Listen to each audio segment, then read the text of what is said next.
Everyone around you seems to be moving forward, getting promoted, getting married, buying a house, starting something new. And you're still in the same place you were a year ago. It's not that you haven't tried, but life just feels stuck. And that hurts in a way that's hard to explain to anyone. We live in a world where everyone's progress is visible. Instagram is full of announcements. LinkedIn is full of milestones. And without realizing it, we start using other people's timelines to measure our own. So a season of waiting starts to feel like a season of failure. The process starts to feel like punishment, and silence starts to feel like proof that God has forgotten about you. The biggest mistake we make in the waiting season? We conclude that silence means God isn't moving. We start doubting His plan. We rush decisions just to feel like we're going somewhere. Or we give up entirely and stop believing anything is being prepared. We forget that ground that looks still on the surface can be incredibly active underneath it. Joseph had a big dream, given to him by God Himself. But before that dream became reality, he walked a road that made no sense. Thrown into a pit by his own brothers, sold into slavery, thrown into prison for something he didn't do.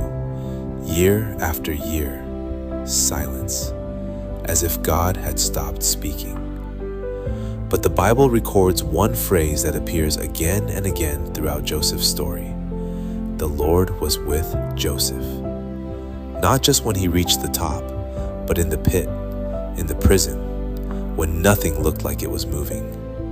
Silence is not abandonment. God was working in layers Joseph couldn't see from where he stood.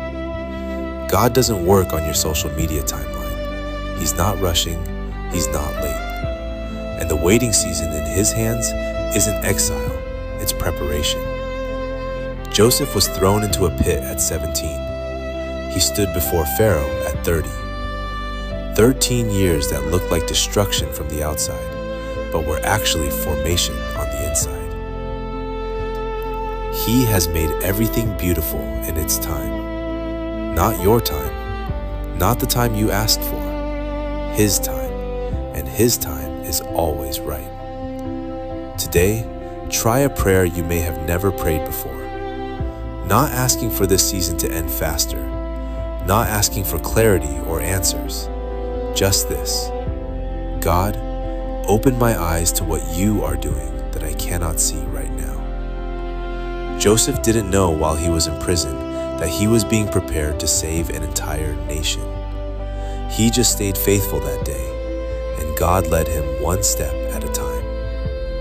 You don't have to have all the answers right now. Just trust that something is moving in the layers you can't see yet. Because the God who makes everything beautiful in His time never stopped working, even when everything felt still.